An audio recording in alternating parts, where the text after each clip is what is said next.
అందరికీ నమస్కారం. నా పేరు షేక్ ఇమ్రాన్ బాషా, వైఎస్ఆర్ కాంగ్రెస్ పార్టీ మైనారిటీ లీడర్. ఈరోజు కేంద్ర ప్రభుత్వము పార్లమెంట్లో ప్రవేశపెడుతున్న వక్ఫ్ బోర్డ్ బిల్లు ఇది యావత్ ముస్లిం సమాజానికి ఒక చీకటి రోజుగా మేము దీన్ని పరిగణిస్తున్నాము. వక్ఫ్ బోర్డ్ అనేది మనకు స్వాతంత్రం రాకముందు ఏర్పడిన ఒక బోర్డు. ఇది ముస్లిం ఆస్తులను కాపాడే ఒక సంస్థ.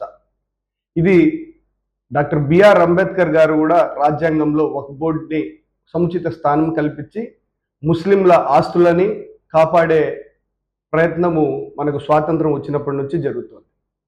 ఈరోజు కేంద్ర ప్రభుత్వం ఒక ముస్లిం ద్రోహిగా, ముస్లిం వ్యతిరేకిగా ఈ వక్ఫ్ బోర్డ్ బిల్లును పార్లమెంట్లో ప్రవేశపెడుతుంది. దీనికి ఒత్తాసు పలుకుతున్న రాష్ట్ర ప్రభుత్వ పార్టీలు ఏవైతే ఉన్నాయో, తెలుగుదేశం పార్టీ, జనసేన పార్టీ కూడా ముస్లిం సమాజ ద్రోహిగా రాబోయే రోజుల్లో మిగిలిపోయే పరిస్థితి ఉంది. ఆల్రెడీ ఈ వక్ఫ్ బిల్లు ఒక కమిటీ వేసినప్పటి నుంచి దేశం మొత్తం మీద నిరసనలు తెలుపుతుంది ముస్లిం సమాజం. అలాగే మేధావులు, సెక్యులర్ వాదులందరూ కూడా ఈ బిల్లును వ్యతిరేకిస్తున్నాయి.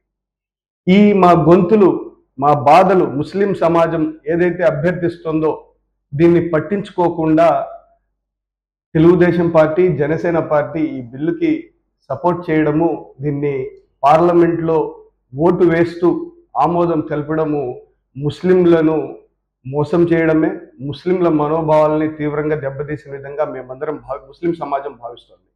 నేను ముస్లిం సోదర సోదరీమణులను గమనించమంటున్నాను.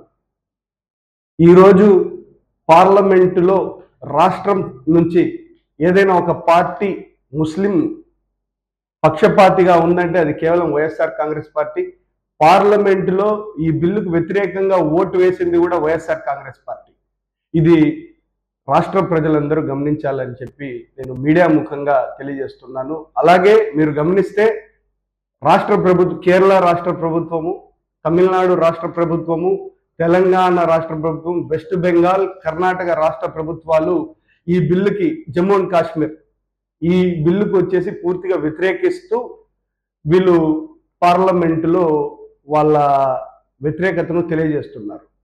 కానీ ముస్లిం ఓట్లతో గెలిచిన చంద్రబాబు నాయుడు, తెలుగుదేశం పార్టీ, జనసేన పార్టీ నాయకులైన పవన్ కళ్యాణ్ గారు నిమ్మకు నీరెత్తినట్టు ముస్లింల బాధలను, ముస్లింల ఆకాంక్షకు అనుగుణంగా పనిచేసే పరిస్థితి లేదు.